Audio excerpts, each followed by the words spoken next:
Please welcome Philip Wollen.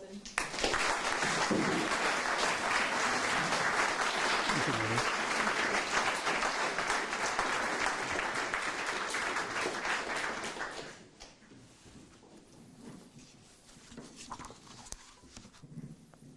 Thank you, ladies and gentlemen. Can everyone hear me back there?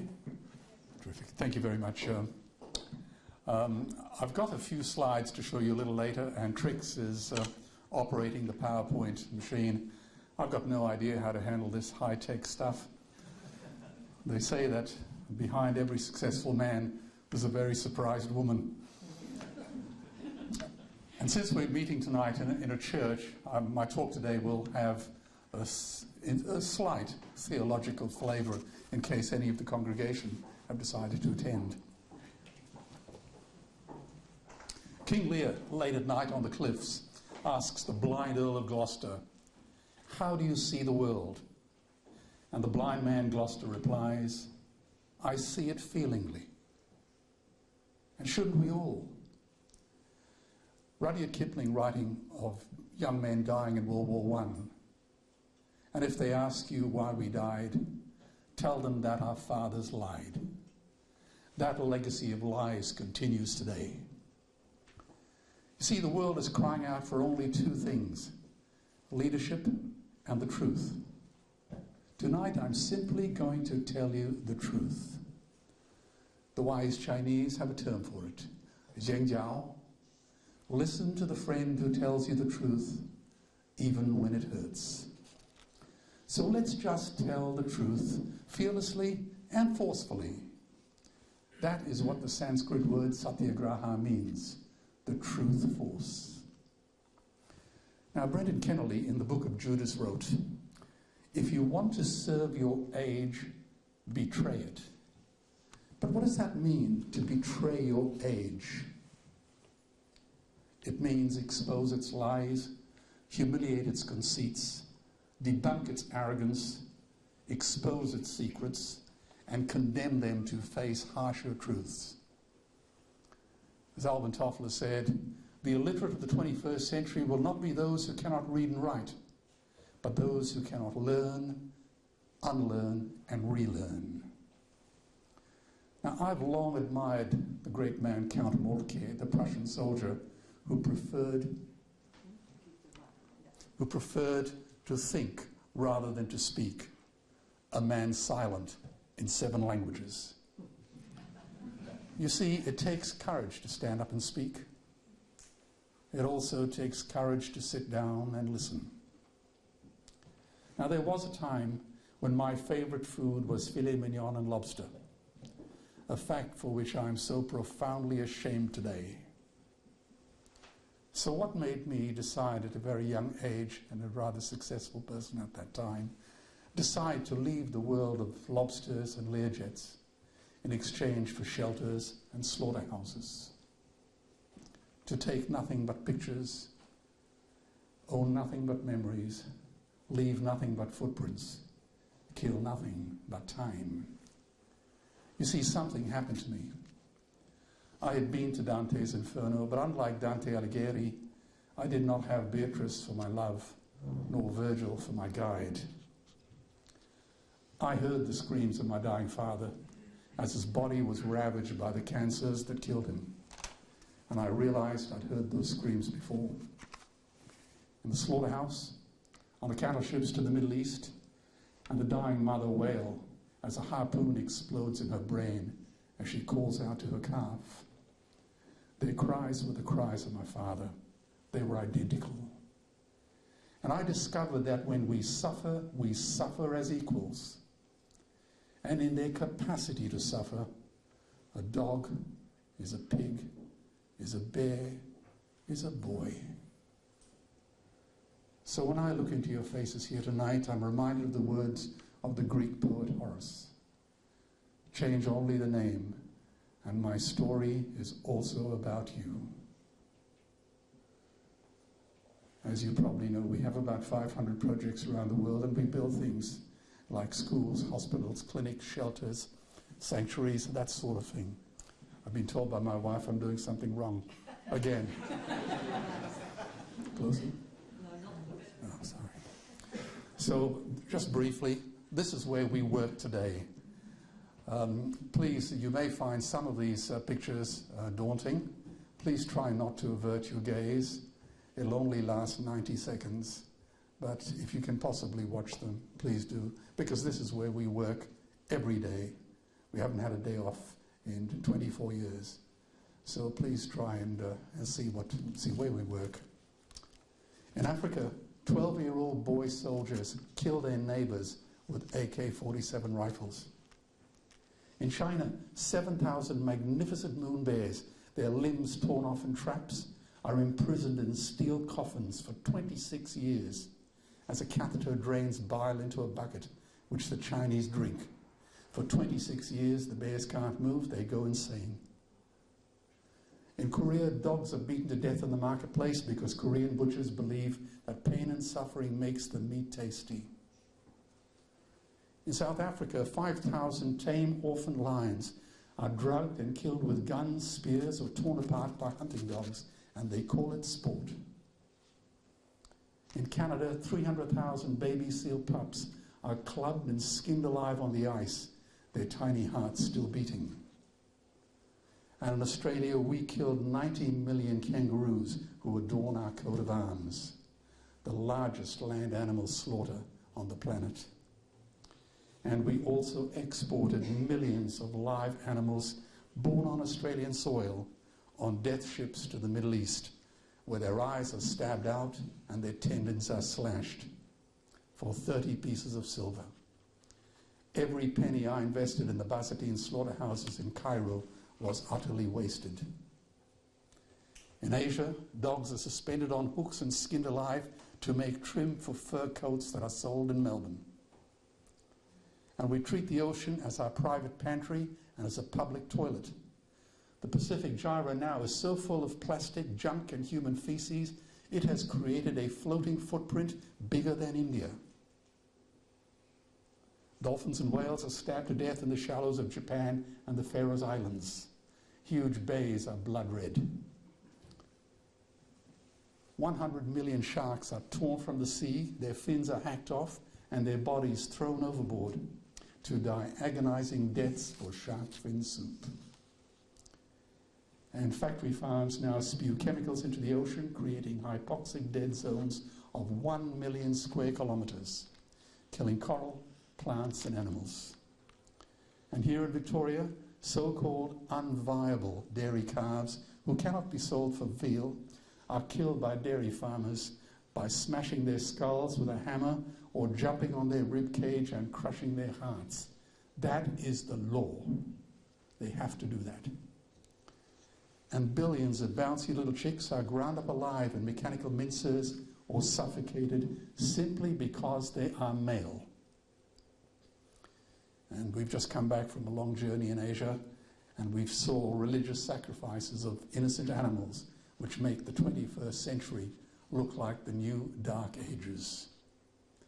And children in poor countries now starve because their croplands produce meat for foreigners. I won't show you any more pictures. You know, in human history, only 100 billion human beings have ever lived. 7 billion people are alive today, and we humans torture and kill 2 billion sentient, living, loving land animals every week. 2 billion. And we stab and suffocate 1 billion ocean animals every 3 hours.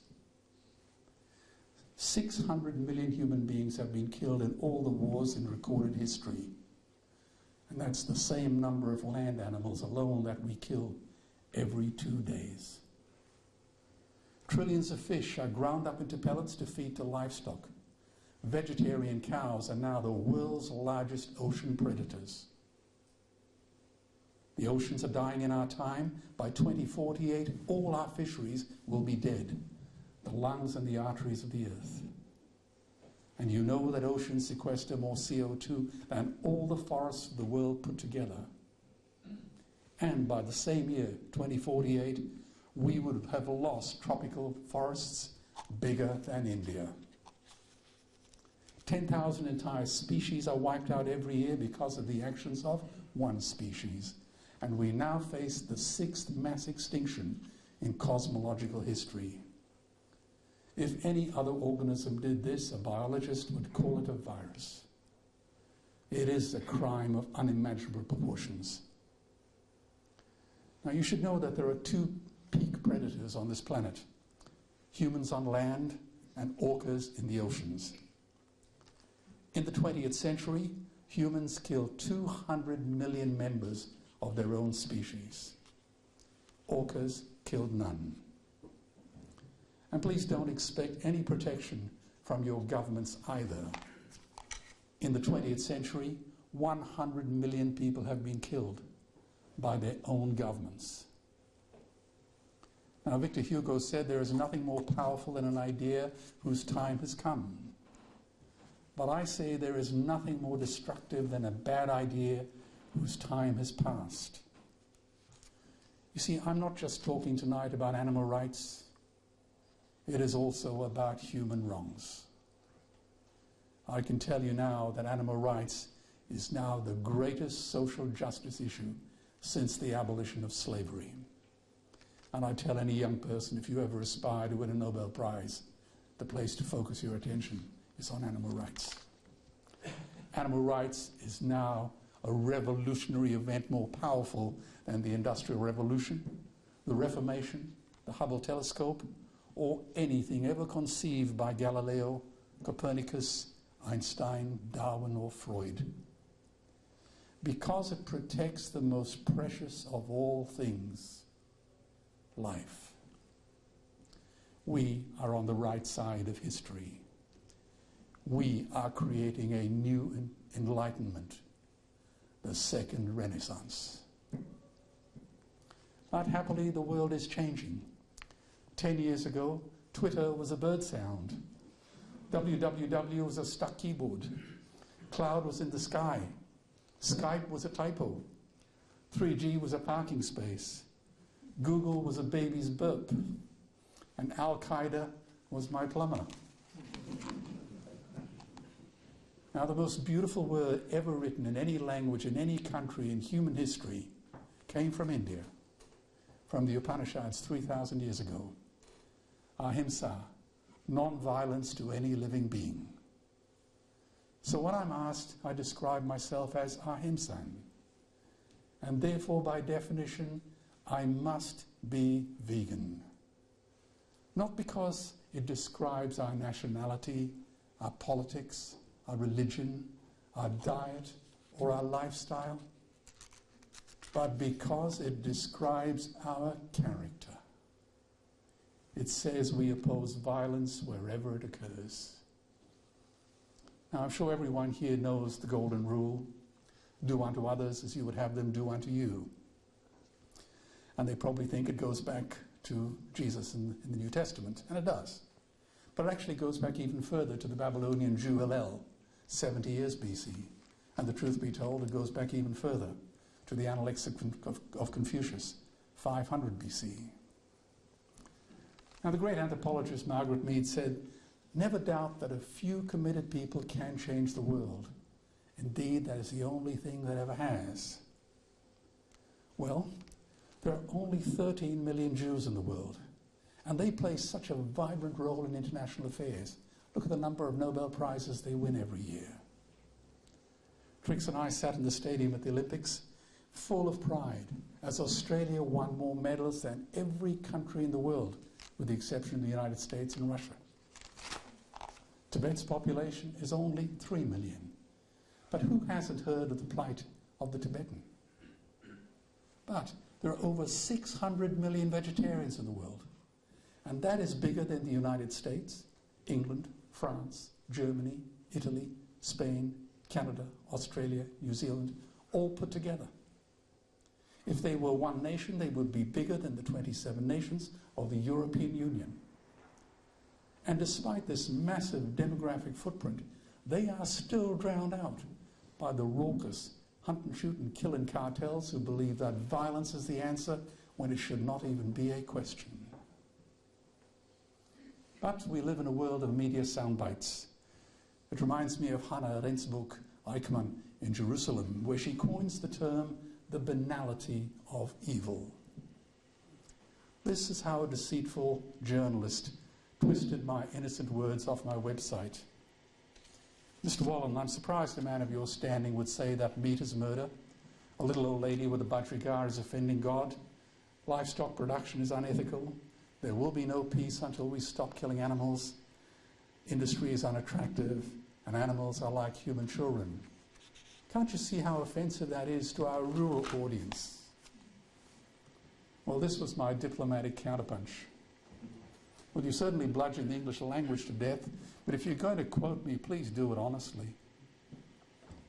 I did say, a robin redbreast in a cage puts all heaven in a rage. But that came from William Blake in Auguries of Innocence. And by the way, it was the Prophet Muhammad, peace be upon him, who said, a sparrow does not fall from the sky without Allah knowing. And yes, I admit, I did say the commandment, thou shalt not kill, applies to the murder of any living being. It was inscribed on the human breast long before it was ever proclaimed from Mount Sinai. As long as there are slaughterhouses, there will be battlefields. But actually, that was Leo Tolstoy. And yes, I admit, I did say the roots of cruelty are not strong, just widespread. But a time will come when inhumanity, protected by custom, will succumb to humanity championed by thought. A man is ethical only when all life is sacred to him. But that was Albert Schweitzer, winner of the Nobel Prize.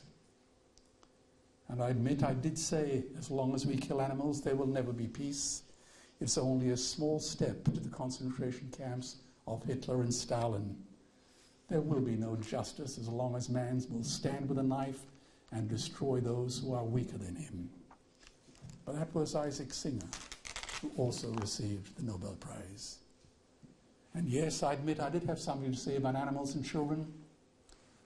The wolf will lie down with the lamb, the leopard with the young goat, the young lion with the young ones of the herd, and a little child will lead them. But that came from the prophet Isaiah. And no, I didn't say a thing about greed and ambition. That wasn't me, that was Jesus. Blame him. He said, behold the birds of the air and the lilies of the field. King Solomon in all his glory was not arrayed as one of these. And for good measure he threw in a left hook and an uppercut. Whatever you do to the least of these, my brethren, you did it to me.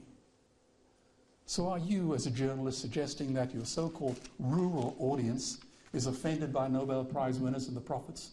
Or should I just go home and burn my books? I seem to recall that was the strategy favoured by Pol Pot. Well, the journalist was speechless, and he attacked me for being a radical. Ladies and gentlemen, we need another radical Copernicus or Galileo to remind us that we are not the center of the universe. Animals are not just other species, they are other nations, and we murder them at our peril.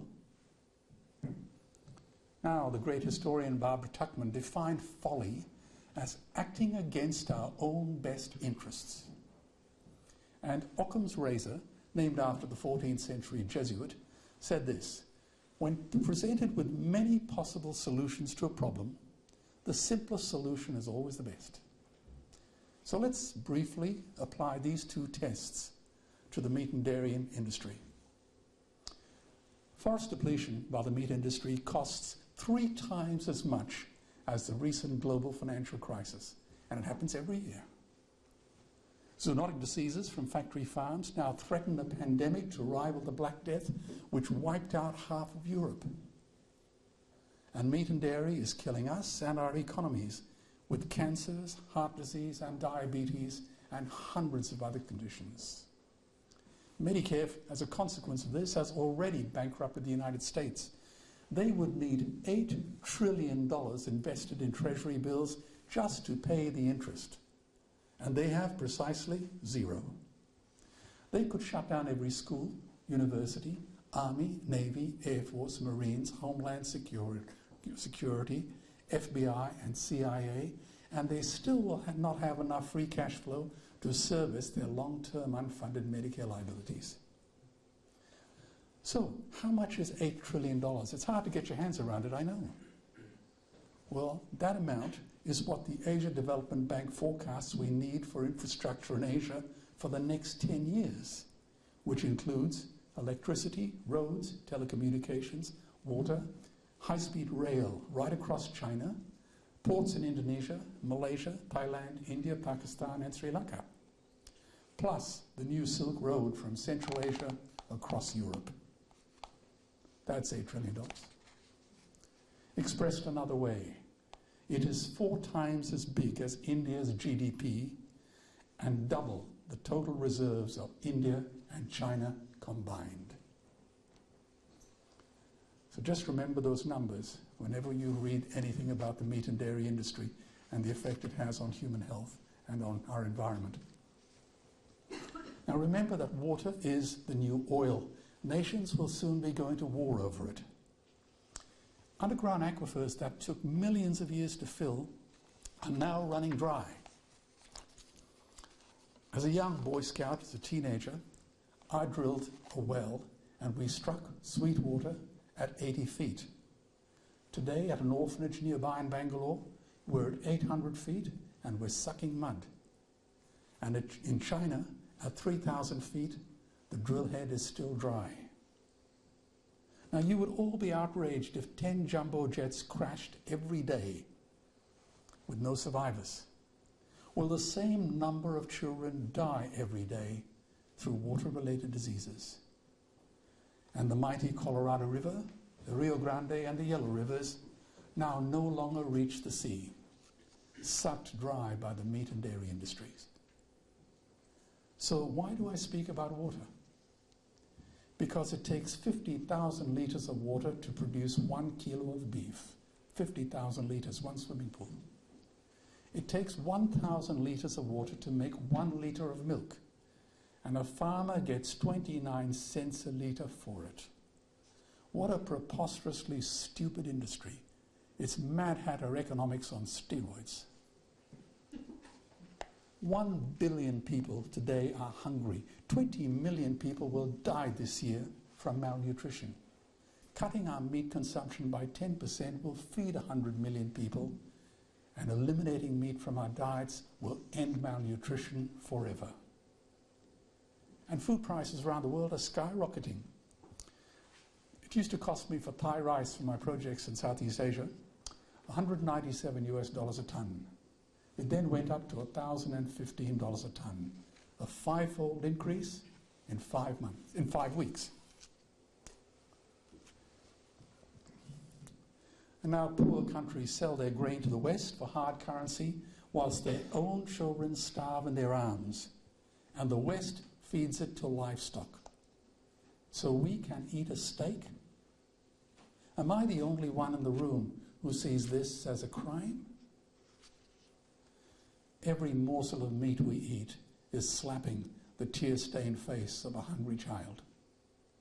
When I look into her eyes, do I remain silent?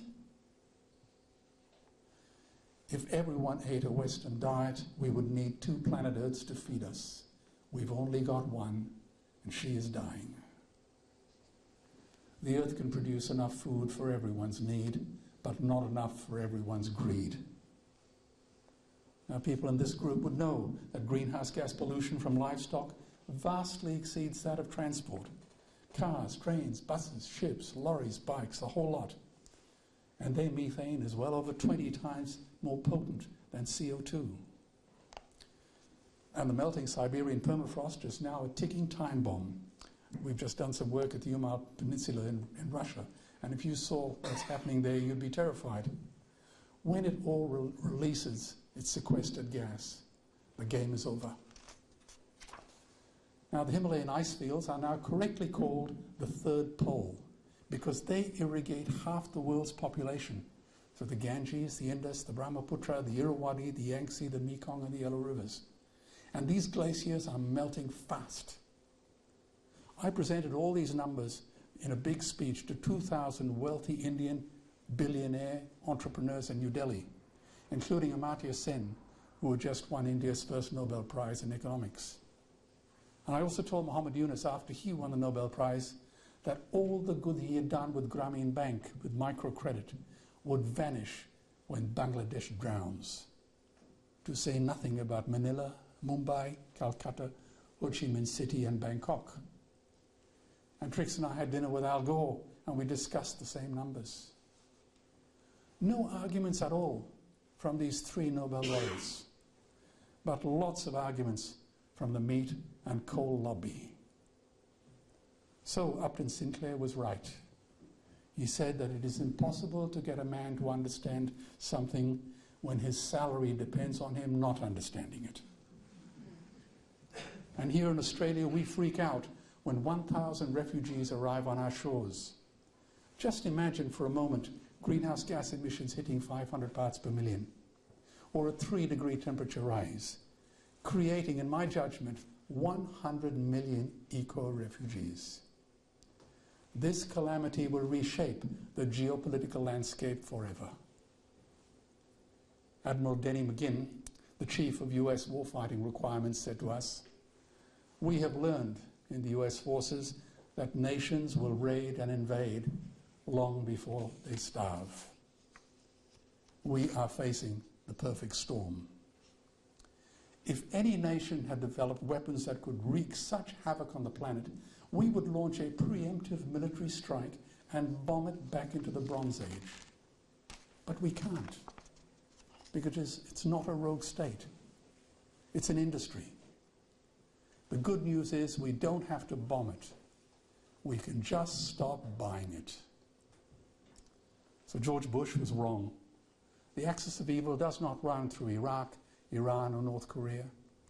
It runs through our dining tables. Weapons of mass destruction are our knives and forks, and increasingly our chopsticks. See, the Stone Age didn't end because we ran out of stones. This disgusting industry will end because you run out of excuses. So nowadays I've grown to say that veganism is the Swiss Army knife of the future.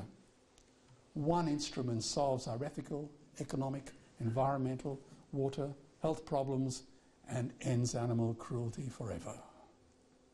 And farmers are the ones with the most to gain.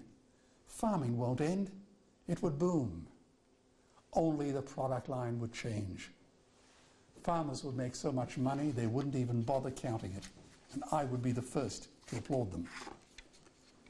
Believe me, veganism is the engine of redirected economic growth. Governments would love us. New industries would emerge and flourish. Health insurance premiums would plummet. Hospital waiting lists would disappear. Hell, we would be so healthy, we'd have to shoot someone just to start a cemetery. A couple of years ago, I addressed the World Parliament of Religions, and I said, the peace map is drawn on a menu. Peace is not just the absence of war, it is the presence of justice. Justice must be blind to race, color, religion, and to species. If it is not blind, it will be used as a weapon of terror, and there is unimaginable terror in those ghastly gulags we call factory farms and slaughterhouses. So talking of peace while still killing animals is like loving literature and burning books. They are mutually exclusive ideas.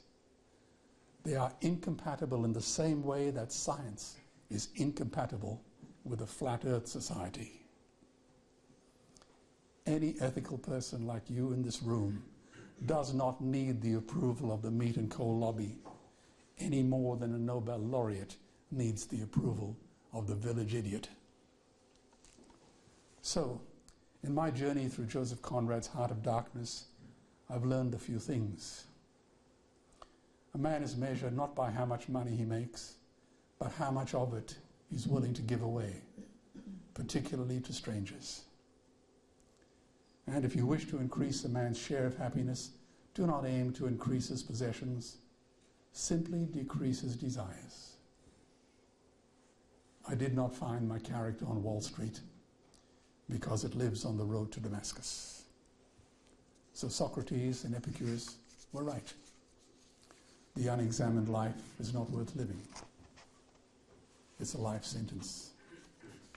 See, my heart resonates to the poet W.H. Auden.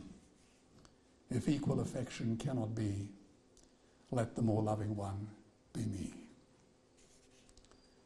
But it takes courage to do what I'm asking you to do.